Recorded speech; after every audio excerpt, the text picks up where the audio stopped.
I can't wait. I cannot wait. What's next for DDP? What are you looking at next for DDP and for his next fight? He obviously called out Alex Pereira on the post-fight interview, didn't he? Mm-hmm. And that was a big moment. I feel like the cameramen at the UFC had one job. You know? They left the camera on Dricus while he was literally quoting the movie Troy. Yeah. And it was just on him the whole time. And he was talking directly to Alex Pereira, and they never panned the camera to Pereira. That would have been a good moment, but I think they want the Chimaev fight. I wouldn't be surprised if the cameraman was like, "Nah, you ain't getting Pereira, bro." On him. You know what I mean? He was like, "Just keep it on you, buddy." When I turn it around, there was another cameraman looking for Chimaev in the crowd. You know what I mean? The UFC really wants that Chimaev Dricus fight, so I think that's what they're going to do next. I think it's weird though. I will say this about the Chimaev getting a title shot thing. He's going to get one. He's beaten great names. He just did what he did to Whitaker. He's a huge star. We're in a world where Amavov just knocked out Israel Adesanya on the feet. Mm-hmm. And before that, what did he do before that? He beat Brendan Allen, who was on a hell of a win streak at the time. Then he finished Jared Cannonier. And he's just slept Israel Adesanya on the feet in round 2. And we're like, yeah, but Chimaev's already got his shot. Yeah. So it's a real tough time to be a guy like Amavov who's just, in any other moment in UFC middleweight history, you just sleep Adesanya as a top contender, you're getting a title shot. But unfortunately, they're going to have to make Chimaev du Plessis. Also because I don't know about his ability to fight in the US. Yep.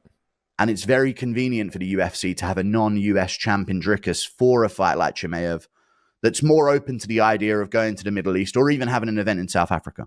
So that will happen next. Yeah, I think that's the right fight to make. Even though, Nasruddin just did what he did Izzy, and it burns my eyes each time I see highlight reels on Instagram or YouTube. Burns my eyes. Not going to lie to you. It's like fucking chopping onions. But the fact that Khamzat is getting that title shot, because back in the day, in my day, when you would go on, for fight win streak, you beat the top guys. Not saying, Nasruddin hasn't done that, but I think Khamzat has done it before him. And I think he was in line, right? Because let's be honest, Sean Strickland versus Paulo Costa, that fight was not exciting, right? I think they could have let, Sean Strickland and had Nasruddin, those two fight, and the winner of that will get the title shot. And you could have had Khamzat versus DDP happen last night or UFC 312, and then that kind of sets up, what would happen. But for some reason, they were so reluctant to make the Sean Strickland versus DDP. Now you have, Nasruddin waiting, and now we have the Khamzat fight. So I'm excited that we're finally going to get Khamzat versus DDP. And I agree with you. They go to Saudi Arabia. They can do it over there in the Middle East, bring up a lot. I mean, it's going to be a great card. And, Khamzat is very popular over there. And it's going to be a sick fight because we know what Khamzat's going to do. He's going to go out there. He's going to look to fucking wrestle, right?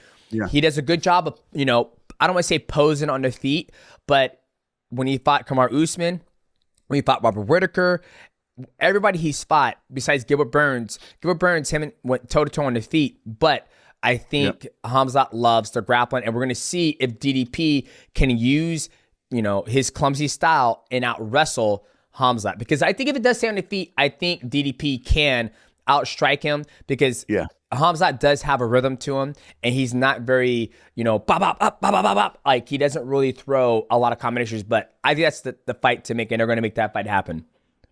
I think they will. And it's a fight where really, with the Chimaev and du Plessis thing, it's not, will du Plessis the game is to out wrestle Chimaev, you know what I mean? You're in there and he's wrestling you. Your game is, I want to win this exchange. Yes.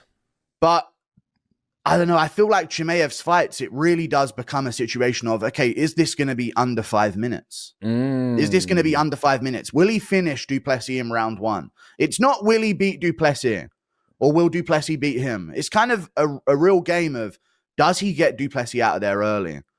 Why do you say that's that? The way you've got. Why do you say early? Like, why do you don't think if it goes to the later rounds like it did with Kamaru Usman, you don't think he's going to be able to get the job done?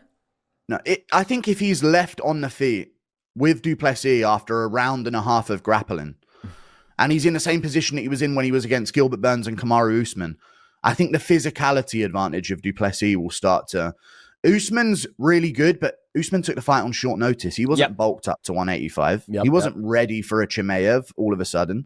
And you look at Gilbert Burns, he was a former lightweight. He's a big dude, chunky dude for the welterweight division. But it's hard to impose your will and break a guy who maybe is there to be broken. Yep. You know what I mean? Because he's definitely a different man in the second and third round than he is in the first.